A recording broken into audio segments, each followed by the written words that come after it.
Hello fellow tankers, Space Bandit here with another episode of World of Tanks, and today I bring to you my brand new Tier 9 Chinese medium tank.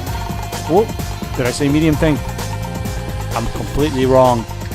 Brand new Tier 9 Chinese light tank, yes, with update 4.2 that came out yesterday. The new tanks became available in all of the tech trees, and I'm totally excited about it. Even though Space Bandit is not the best light tank player, I'm totally excited about it because finally we have tanks, 3 tanks, not just the premiums that Wargaming been shoving up our behinds, if you know what I'm talking about. Finally we got something to be excited about with new line of light tanks coming in. So without further ado, I think first what we're gonna do is quickly take a look at the stats of this tank to see what it actually can do, and we'll go from there.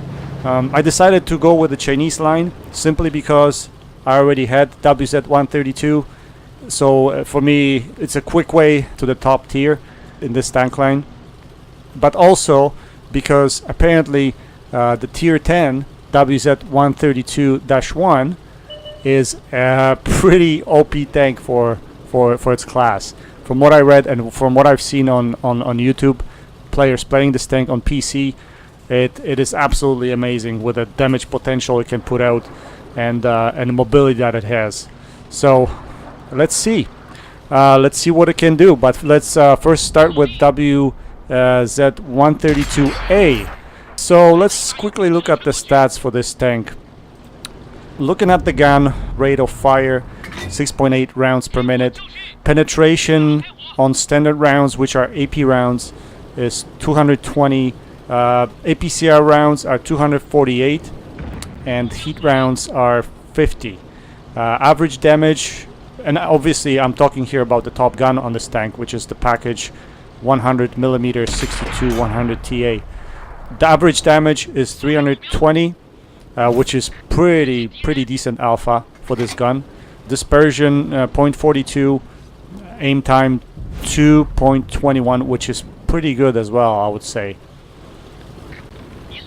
Turret armor, nothing to brag about. Front 55, side 35, back 20.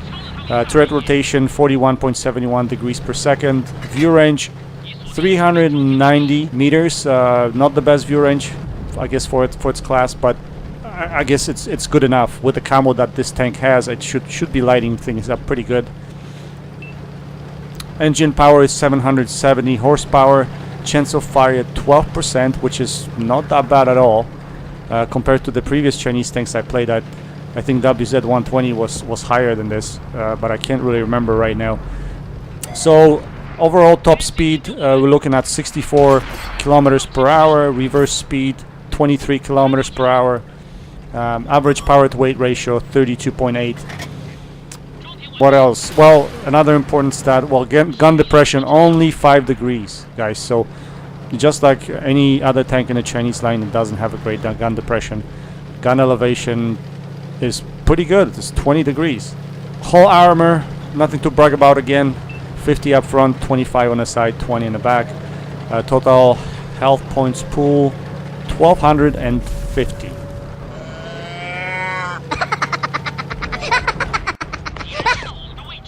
Okay, so why am I showing you this game?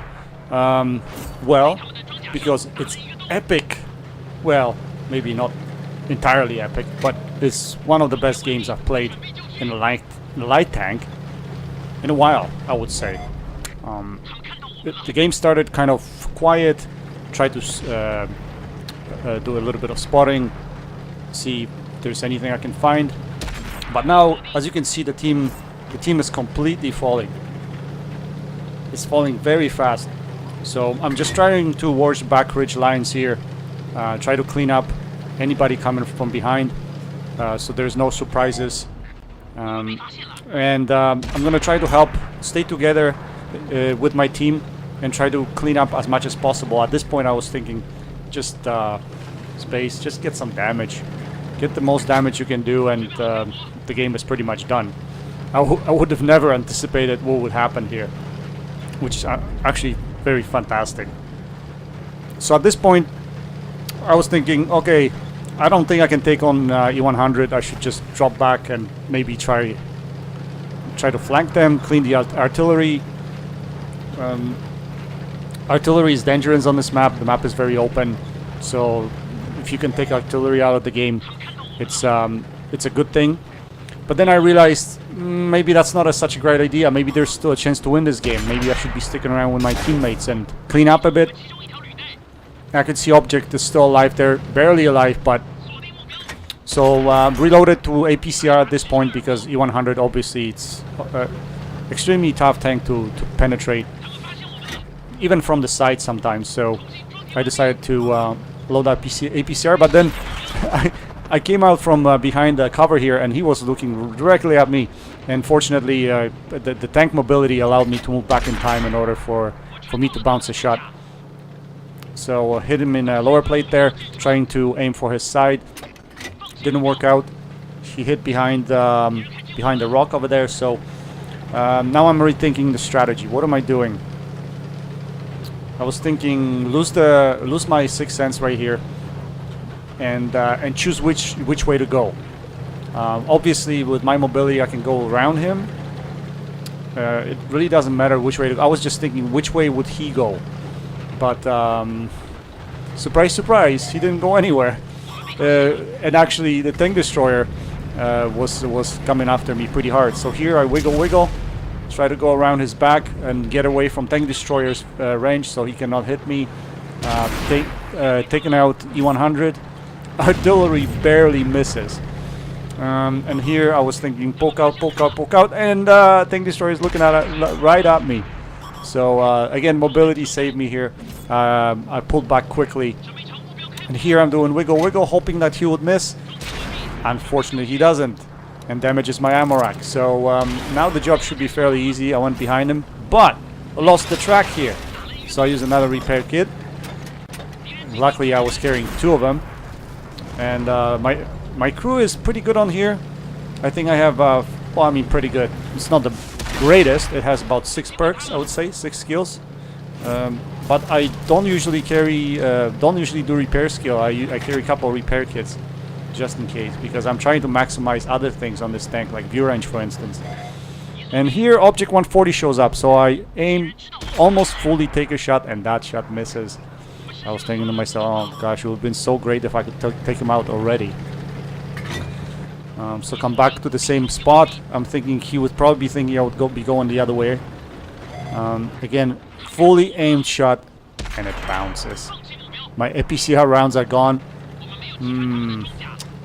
His health is almost gone, so at this point I was thinking I still got health to give, so why not just charge him?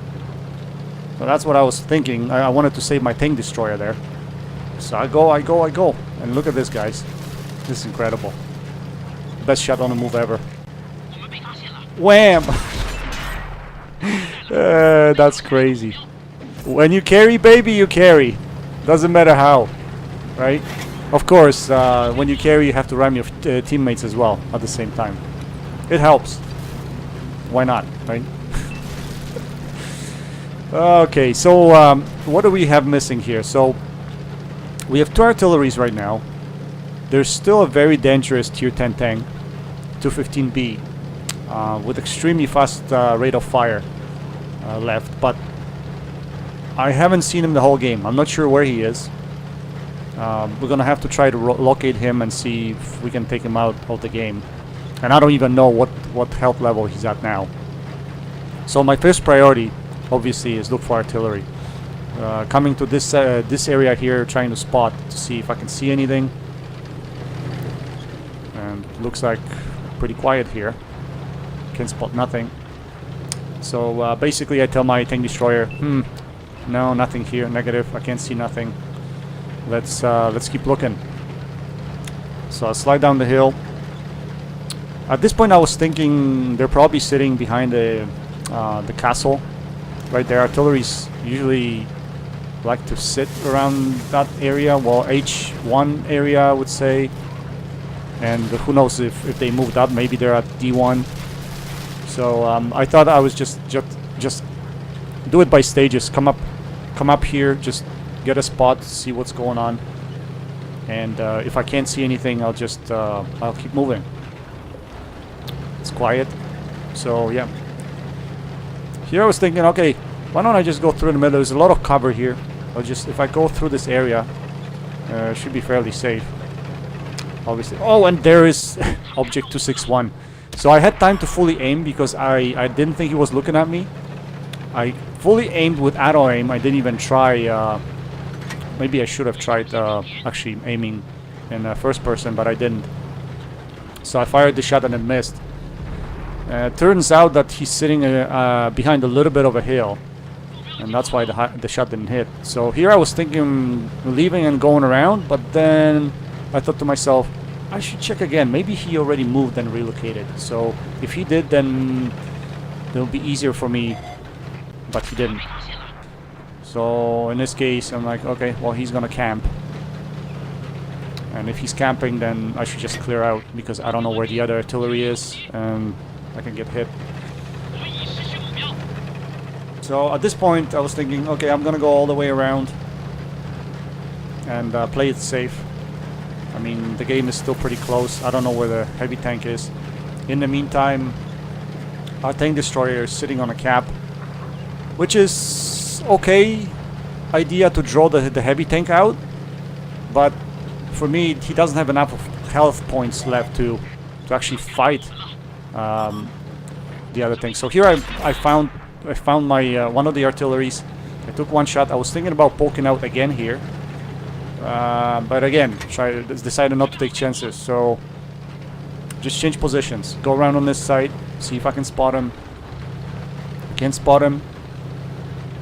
I couldn't spot him. At this point, I was thinking, okay, maybe I can sneak up on him. So go closer, get over the hill. He probably wouldn't know which side I was coming from. So that was the idea. Just come out here. And in the meantime, I spot the other artillery. And with this little map that I use in the corner, I'm trying to get used to it. I was using compass before. Sometimes I lose direction. I don't know where the enemy is. But I heard good players telling me to start using the mini-map. I've always been using compass for the longest time. And but the fact of the matter is, if you have the mini-map in a corner, in the bottom right corner there, you can always see the status and what's going on. If you have a compass, it's only a small area, so obviously you can't see everything. So I climbed up the little hill. Again, I was playing it safe. I didn't want to get hit by artillery. But he was already gone once I climb up that hill. So he relocated. So now the search for the second artillery begins. Approaching the castle area here very cautiously. Nobody here. And at this point I was thinking maybe... Oh, there's artillery. Beautiful. So our tank destroyer takes him out, which is great. Now we have to look for the heavy tank. At this point, because the tank destroyer was capping for such a long time, it's a very long cap on this map.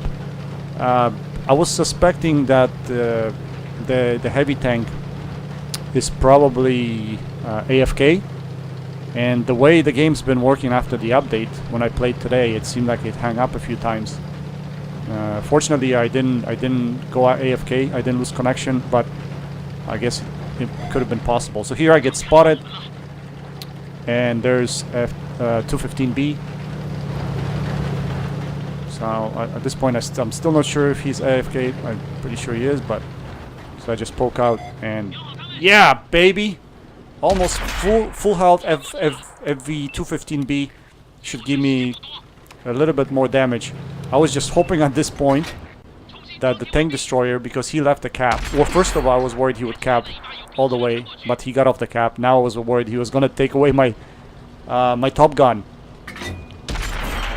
So I'm just farming, baby. I'm just farming right here, and I'm hoping the tank destroyer doesn't make it in time. Here I'm trying to tell him, don't shoot, please. No shot. No shot. And honestly, I thought he gave me the Top Gun. But later on, when I watched that replay, he actually shot, but missed. Which is incredible. And I actually ended sending him a message and thanking him for leaving the last shot for me, so that I can claim the Top Gun. Anyway, spectacular game for me. I'm not a light tank player. 5.2k damage. Not a lot of assisted. I did most of the damage. But high caliber. Mastery Badge Ace Tanker. Top Gun medal. 6 kills. Absolutely fantastic. I mean, what can I say? I'm trying to learn the light tank play. I've been watching a lot of turkey tank videos, which helped out. Who knows? Maybe that's the start. Maybe I should start playing light tanks even more right now. Anyway, guys, I hope you enjoyed this video. Until next time, SpaceBANDIT, checking out.